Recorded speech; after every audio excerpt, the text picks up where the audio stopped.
All right, everybody. I decided to go ahead and strike again here while the iron is hot and do part 5.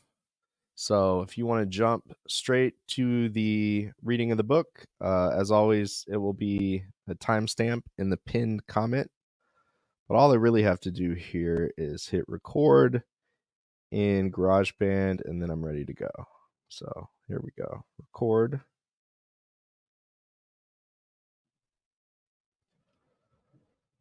Part 2, the case for socialism.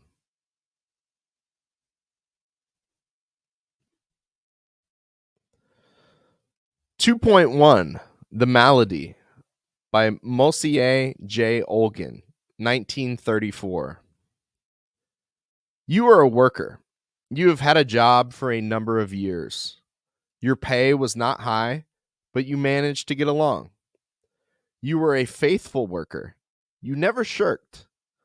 Perhaps you saved up a few dollars against a rainy day. Perhaps you married and raised a family. You were decent, law-abiding. One nice morning, you were told your services are no longer needed. In plain words, you were fired. You were thrown out. There is a depression, they say. The employer has no more work for you. He cuts operations or he shuts his plant altogether. While you remain without a livelihood, he goes to his country estate or abroad to have a good time. He does not care to think what will happen to you. You plainly do not exist for the company any longer. It has no obligations toward its unemployed. Mosier Olgin, 1878 to 1939, was a prominent leader of the Communist Party USA in New York City. And yet, come to think of it, you are not a stranger to this factory or mill shop. You and the like of you have built it. You and the like of you have created all the necessary machinery, all the raw material, and all the fuel which is necessary to run an industry. You and the like of you are the live power that puts motion into the dead matter of every industrial undertaking. It is your blood, your sweat, your muscle, and your brain that is sunk into every piece of goods produced. You have much at stake in this establishment, your whole life. It is yours, more than the owner's. It is part of your very self. Suppose now, when you were told to go, you refuse to budge. Suppose many of you get together and say that you are going to stay where you belong and continue working, because this is the only source of your livelihood. Suppose you say you are going to produce for the benefit of yourself and others. This thought may be strange to you, yet consider what would happen. The owner, who has never worked and who does not know how to work, would call the police. Most probably, the riot squad would appear. Perhaps the militia would be called out. There would be clubs and riot guns and tear gas bombs galore. You would be clubbed and shot at, and many of you imprisoned, tried, and convicted for the sole crime of wanting to continue working at the machines and with the materials you and the like of you have produced. Has it ever occurred to you that such a state of affairs is wrong? Take another example. You were a tenant. For 10 or 15 or 20 years, you have been living in a house. You have paid your rent regularly. You have paid off your flat several times over. Your landlord smiled at you as long as you were a good tenant. But now, you have lost your job. You have not paid your rent for several months. A sheriff comes. Your furniture is thrown out on the sidewalk. You are evicted. Yet you know perfectly well that it isn't the landlord who built the house. It is you and others like you who have produced all the building material and who have actually constructed the house. Besides, you made the landlord rich by our payment of rents. Suppose now you refuse to quit the house. Suppose you band together with your fellow tenants and declare you are not going to permit anybody to drive you out into the street. You are a proud American. You will not allow anybody to turn you into a beggar. Again, you would be confronted with police clubs, courts, and jail. It looks strange, but this madness is the everyday practice of our great and wealthy country. Now there are some notions that have to be made clear before we proceed. We said that the owner has never worked. You may disagree with this statement. Doesn't a factory owner spend days and days in his office? Doesn't a banker keep office hours? Doesn't he go to the country club and golf links to rest after his strenuous labors? The papers and the preachers and the professors tell you that the businessman is doing his share in production. They even say that he is an indispensable part of the industrial organism. This is one of those incorrect notions that are being inculcated in the minds of our people from childhood on. In fact, the small businessman may still do some work by himself. The grocer works behind the counter. The cobbler works together with his few men. But the bigger the business, the less work remains for the actual owner. What does Morgan know about the operation of railroads and mines and restaurants he controls? What does Rockefeller know about work in a coal mine or an oil refining plant? Remove Ford from the top of his pyramid, and nobody will notice the loss. Ford may have been instrumental in working up his business long ago with the aid of numerous engineers and workers, but he no more runs his business than the man in the moon. Big business, large-scale production of the modern type is conducted by all kinds of specialists with the aid and cooperation of workers. Engineers, technicians, draftsmen, machinists, chemists, all kinds of experts are managing the big industrial giants of today. And these are hired people, while the board of directors and the other big cheeses of the corporation only decide upon policies which reduce themselves mainly to manipulating stocks. These people never produce. They could be removed without any loss to actual operations. And yet, it is they who decide to cut down production or to close the plant altogether, depriving both the staffs of specialists and the skilled and unskilled workers of their sole means of making a living. Those who do not produce decide for those who produce. As to bankers and brokers, real estate operators and promoters, they do not produce anything essential to human life, although they have the lion's share of control over production. As a matter of fact, they produce nothing. They transfer paper from hand to hand. That paper, call it checks or deeds or drafts or shares, is a claim to the fruits of somebody else's labor. Another question is that of bad luck.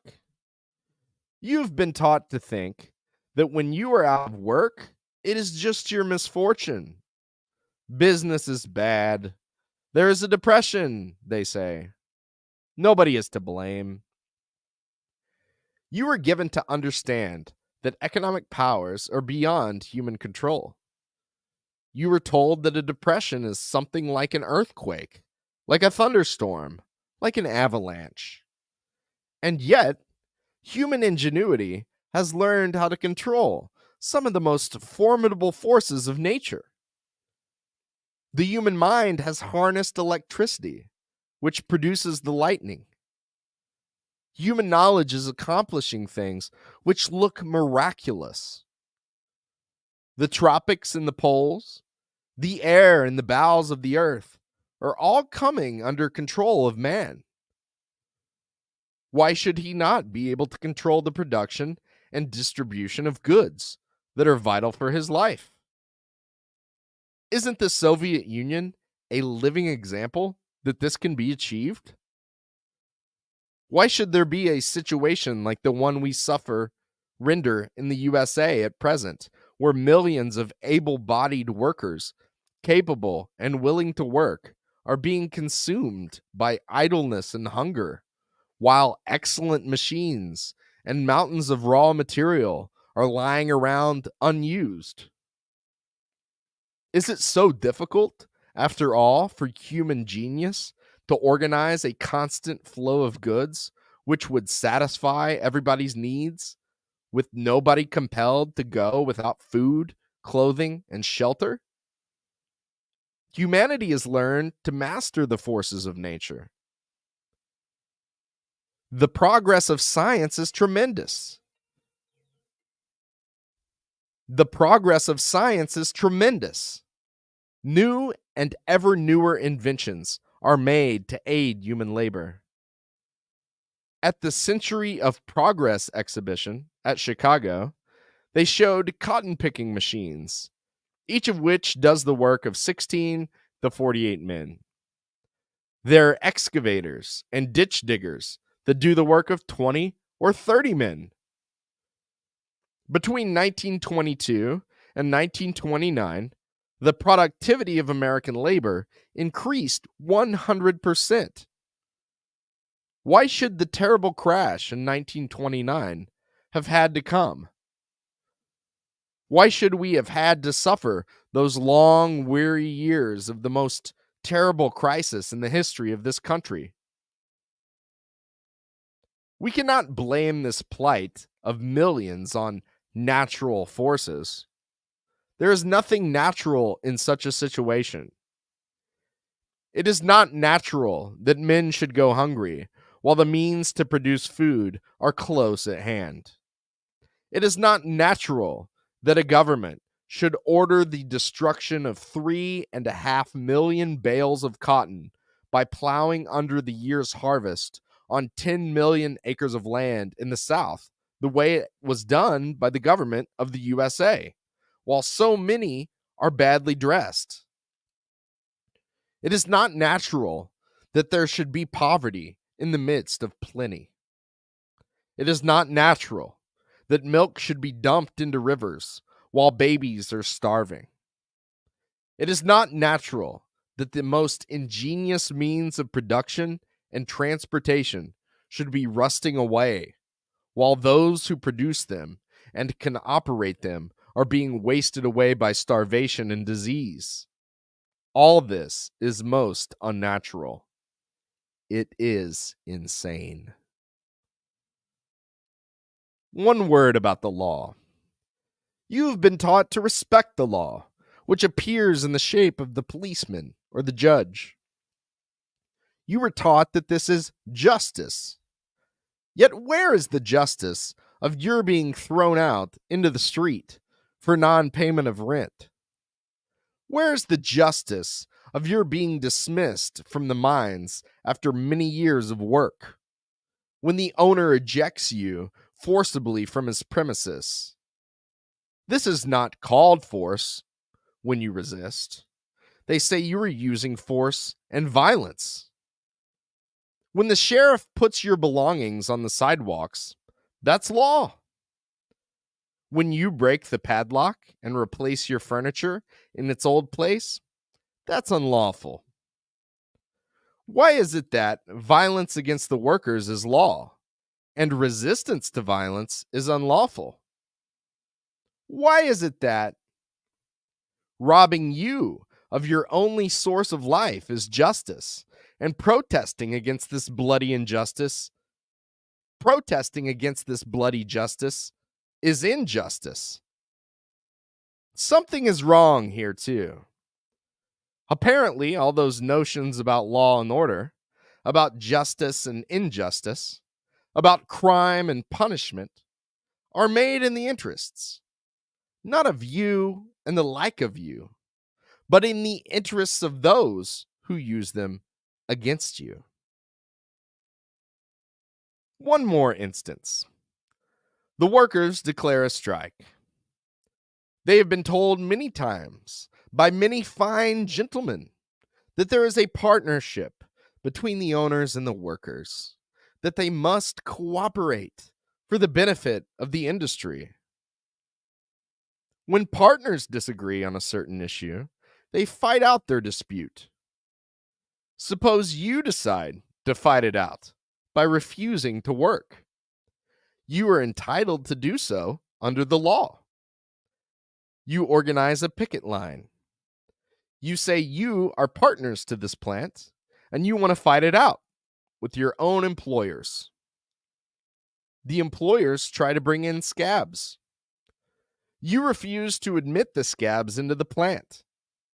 Immediately, police arrive.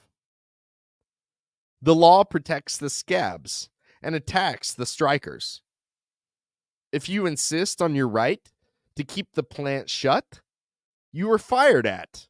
And the history of strikes in America is one long trail of bloody murders perpetrated by the police, by the law protecting the scabs.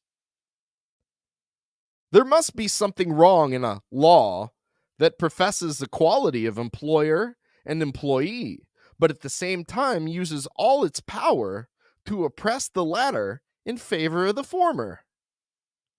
There must be a monstrous lie in the statement that employer and employee are partners to the business and equal before the state. The capitalist state itself, apparently, is something vicious and cruel, and not the nice and lovely institution of freedom it is reputed to be.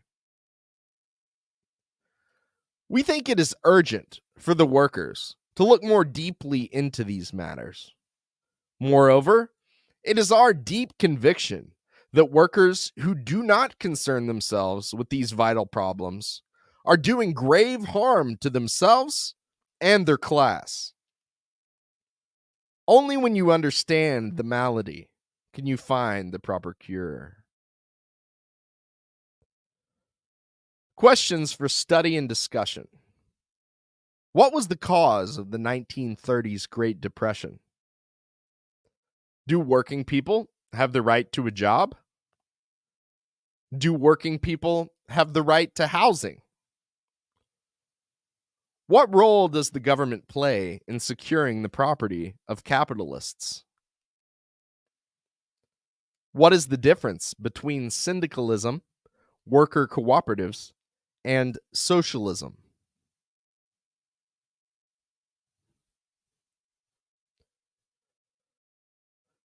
Two point two, The Parable of the Water Tank by Edward Bellamy, 1897. There was a certain very dry land, the people whereof were in sore need of water, and they did nothing but seek after water from morning until night, and many perished because they could not find it. Howbeit, there were certain men in that land who were more crafty and diligent than the rest, and these had gathered stores of water where others could find none, and these men were called capitalists. And it came to pass that the people of the land came unto the capitalists and prayed them that they would give them of the water they had gathered, that they might drink, for their need was sore. But the capitalists answered them and said, Go to, ye silly people.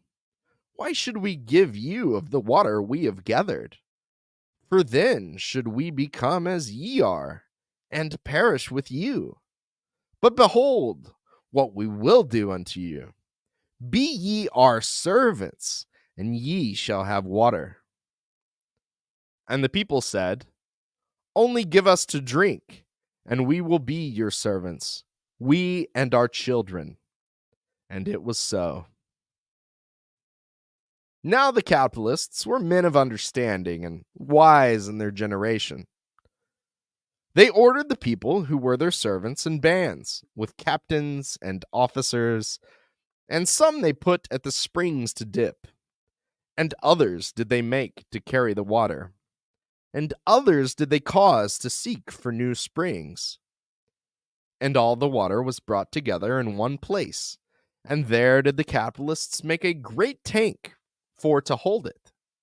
And the tank was called the market, for it was there that the people, even the servants of the capitalists, came to get water. And the capitalists said unto the people, For every bucket of water that ye bring to us, that we may pour it into the tank, which is the market, behold, we will give you a penny. But for every bucket that we shall draw forth to give unto you, that you may drink of it, ye and your wives and your children, ye shall give to us 2 pennies, and the difference shall be our profit, seeing that, if it were not for this profit, we would not do this thing for you, but ye should all perish. And it was good in the people's eyes, for they were dull of understanding, and they diligently brought water unto the tank for many days. And for every bucket which they did bring, the capitalists gave them every man a penny. But for every bucket that the capitalists drew forth from the tank, to give again unto the people, behold, the people rendered to the capitalists 2 pennies. And after many days, the water tank, which was the market, overflowed at the top, seeing that for every bucket the people poured in, they received only so much as would buy again half a bucket. And because of the excess that was left to every bucket, did the tank overflow? For the people were many, but the capitalists were few, and could drink no more than others. Therefore did the tank overflow. And when the capitalists saw that the water overflowed, they said to the people, See ye not the tank, which is the market, doth overflow? Set ye down, therefore, and be patient, for ye shall bring us no more water, till the tank be empty.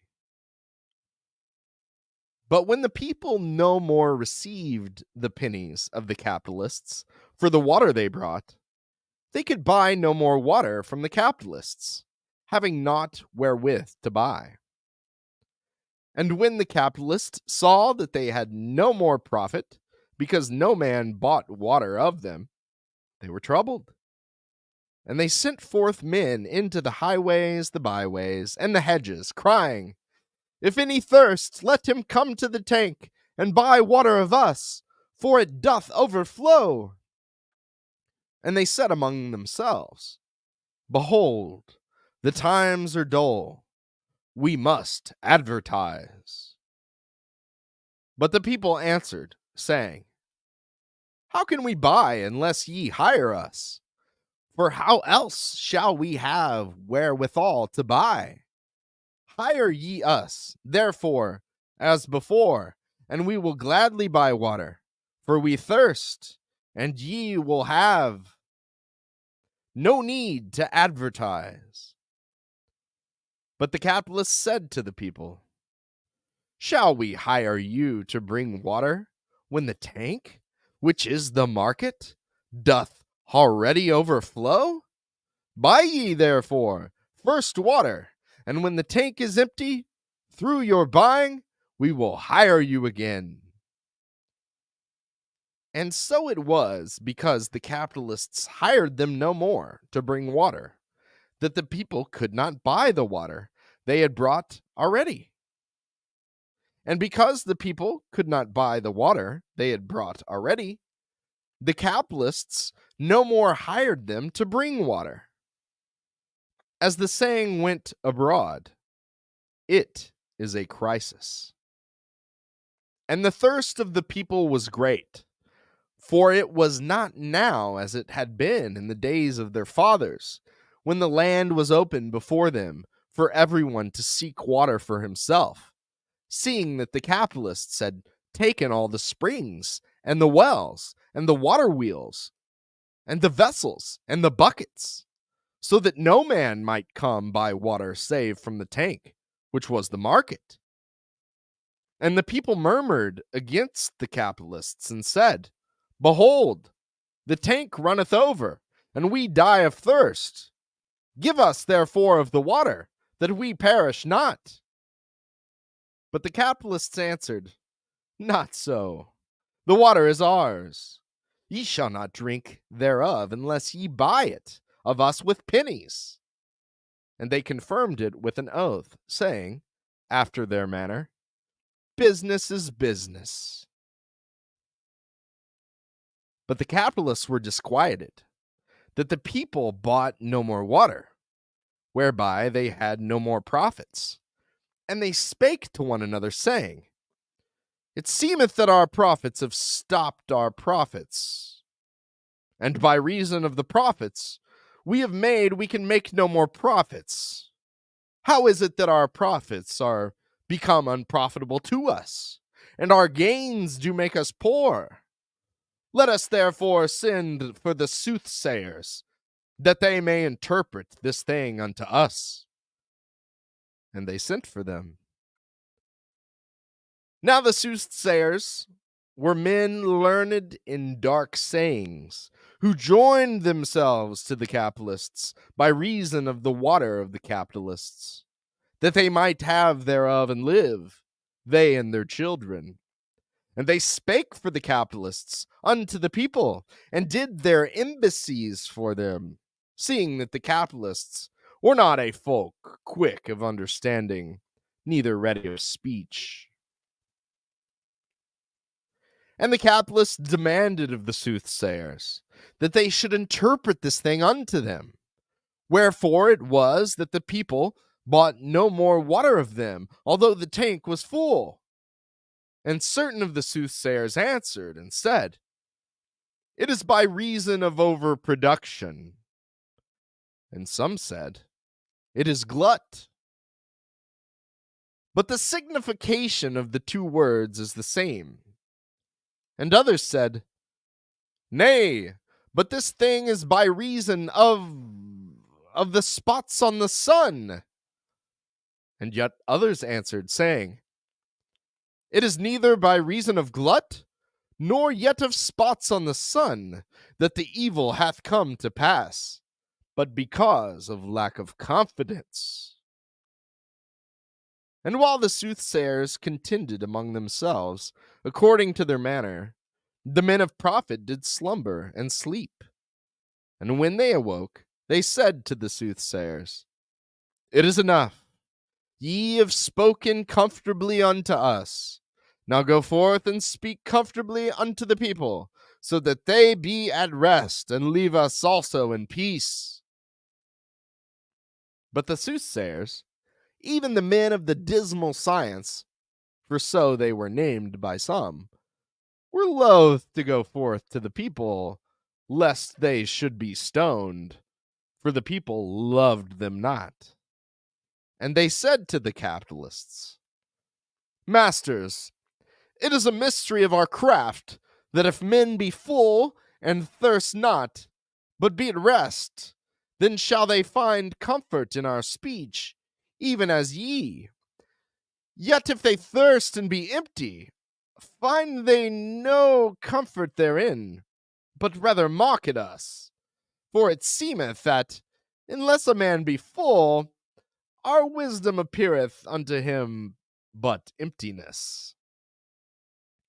But the capitalist said, Go ye forth. Are ye not our men to do our embassies?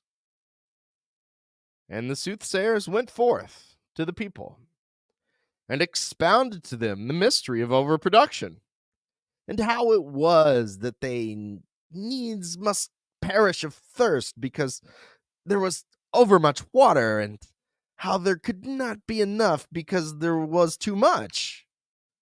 And likewise spoke they unto the people concerning the sunspots, and also wherefore it was that these things had come upon them by reason of lack of confidence. And it was even as the soothsayers had said, for to the people their wisdom seemed emptiness.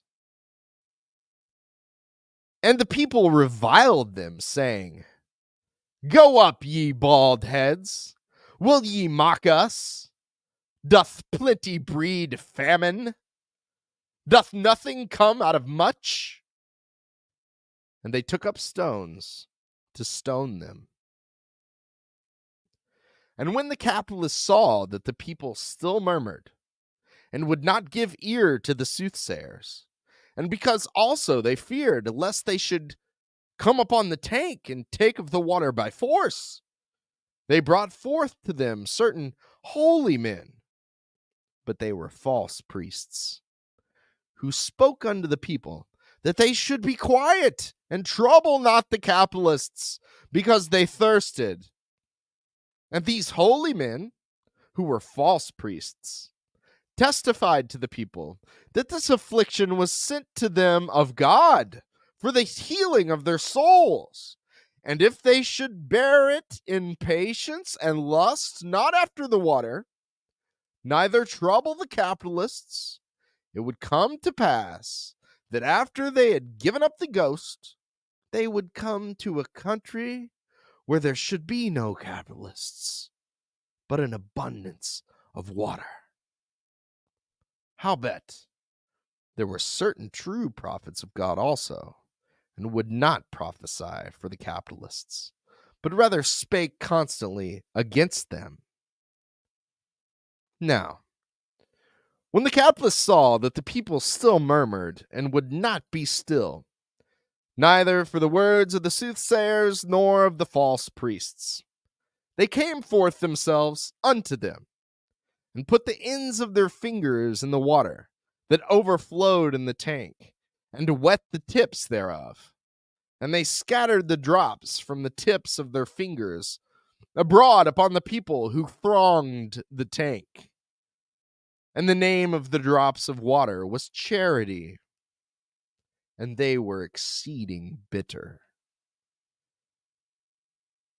And when the capitalists saw yet again that neither for the words of the soothsayers, nor of the holy men who were false priests, nor yet for the drops that were called charity, would the people be still, but raged the more, and crowded upon the tank, as if they would take it by force. Then they took counsel together, and sent men privily forth among the people, and all who had skill in war, and took them apart, and spake craftily with them, saying, Come now, why cast ye not your lot in with the capitalists? If ye will be their men, and serve them against the people, that they break not in upon the tank, then shall ye have abundance of water, that ye perish not, ye and your children. And the mighty men, and they who were skilled in war, hearkened unto this speech, and suffered themselves to be persuaded, for their thirst constrained them. And they went within unto the capitalists, and became their men. And staves and swords were put into their hands, and they became a defense unto the capitalists, and smote the people when they thronged upon the tank. And after many days, the water was low in the tank, for the capitalists did make fountains and fish ponds of the water thereof, and did bathe therein, they and their wives and their children, and did waste the water for their pleasure. And when the capitalists saw that the tank was empty, they said, "The crisis is ended." And they sent forth and hired the people that they should bring water and fill it again. And for the water that the people brought to the tank, they received for every bucket a penny. But for the water which the capitalists drew forth from the tank to give again to the people, they received 2 pennies, that they might have their profit. And after a time did the tank again overflow, even as before. And now, when many times the people had filled the tank until it overflowed, and had thirsted till the water therein had been wasted by the capitalists, it came to pass that there arose in the land certain men who were called agitators, for that they did stir up the people. And they spake unto the people, saying that they should associate, and then they would have no need to be servants of the capitalists, and should thirst no more for water. And in the eyes of the capitalists were the agitators pestilent fellows, and they would fain have crucified them, but durst not for fear of the people. And the words of the agitators, which they spake to the people, were on this wise: Ye foolish people, how long will ye, deceived by a lie, and believe to your hurt that which is not? For behold, all these things which have been said unto you by the capitalists and the soothsayers are cunningly devised fables. And likewise the holy men, who say that it is the will of God that you should always be poor and miserable and athirst. Behold, they do blaspheme God and are liars, whom he will bitterly judge, though he forgive all others. How cometh it that ye may not come by the water in the tank? Is it not because you have no money? And why have ye no money? Is it not because ye receive but 1 penny for every bucket that ye bring to the tank, which is the market, but must render 2 pennies for every bucket ye take out, so that the capitalists may have their profit? See ye not how by this means the tank must overflow, being filled by that ye lack, and made to abound out of your emptiness? See ye not also that the harder ye toil, and the more diligently ye seek and bring the water, the worse and not the better it shall be for you by reason of the profit, and that forever?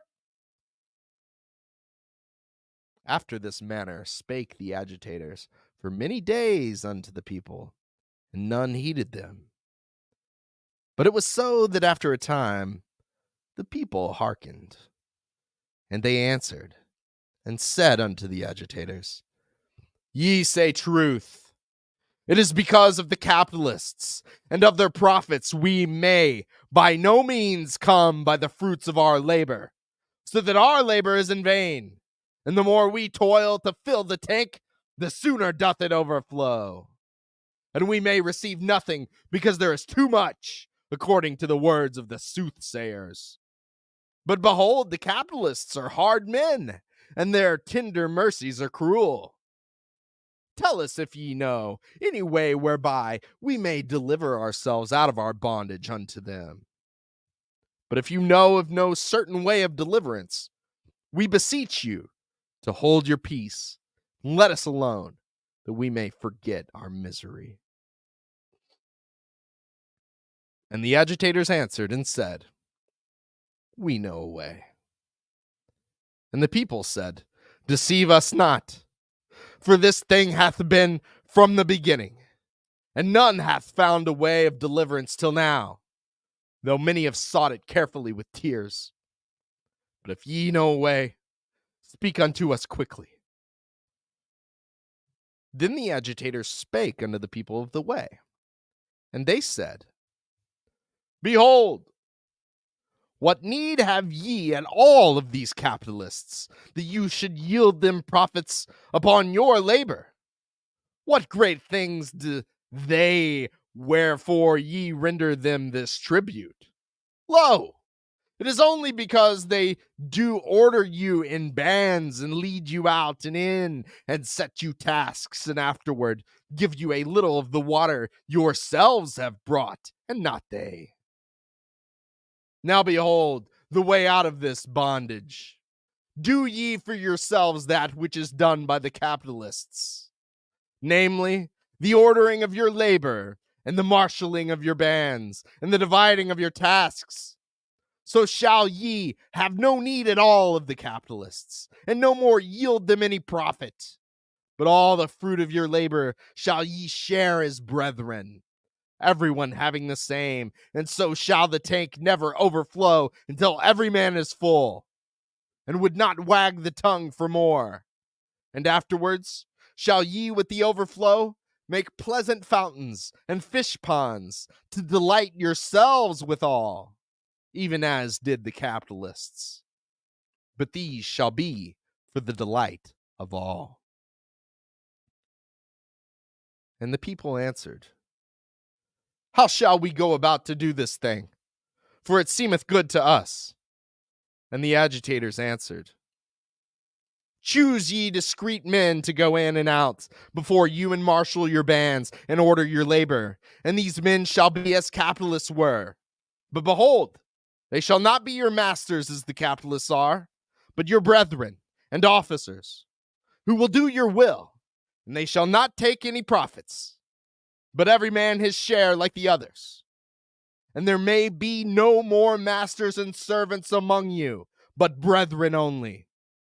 And from time to time, as ye see fit, ye shall choose other discreet men in place of the first to order the labor. And the people hearkened, and said the thing was very good to them.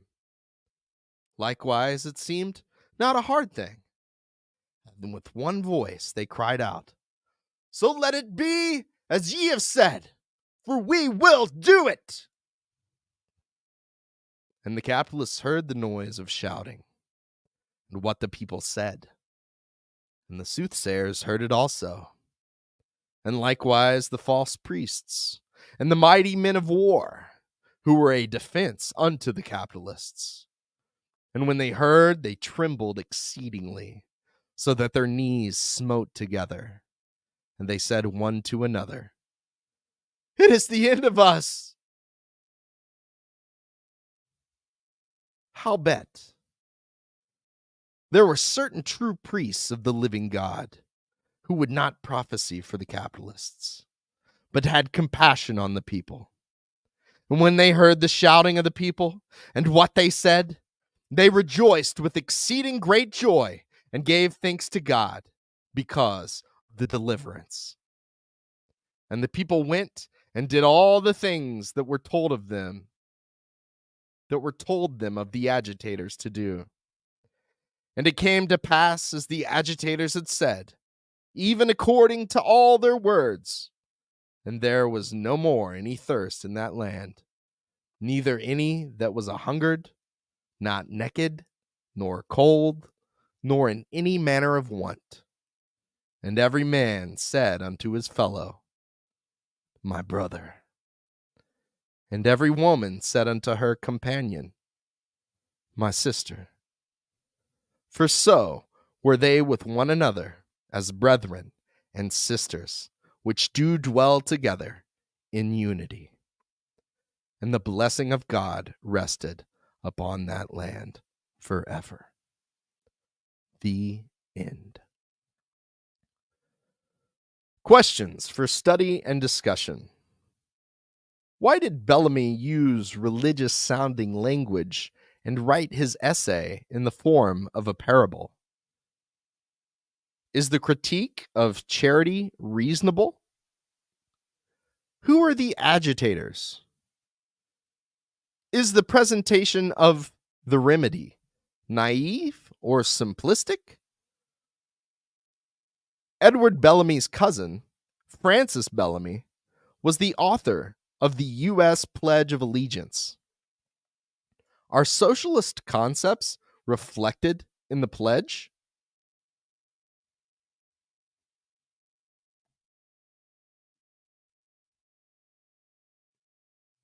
All right. That is a great place to stop. We're going to start here next week at 2.3, Why Socialism by Albert Einstein. So like, subscribe if you haven't already. Well, that'll give you a notification when that pops up. Thank you so much, Funky Lollipop. I may try to edit that one out and upload it as a certain video. I got into that. Brought out the Baptist preacher kid in me. Oh, Dom. I don't know, buddy. Might want to keep my job, but we'll see. I think we could work it in maybe with the Grapes of Wrath. Never know. Anyway, I love you guys. I got to get to the meeting. I'm a little bit late we're doing the book club right now. But if you guys want to buy a copy of this book, it's in the link down there. There's a link to Caleb's Patreon, the guy that wrote this, our ideological leader of CPI. There's a link to my Patreon, buy me a coffee. And most important, if you want to join our study group, there is a link to join CPI. And that is what motivates me, motivates Caleb. It's the reason we're online, because we're trying to build something to bind all of us workers together, just like Mr. Bellamy suggested, and build a better America that works for the working class and not for Wall Street and the imperialist warmongers. So if you would like to be a part of something like that and not feel politically homeless in the United States, we would love to have you at the Center for Political Innovation, and that link is in the description. We'll see you next week with part 6. I love y'all. God bless. Stay warm out there.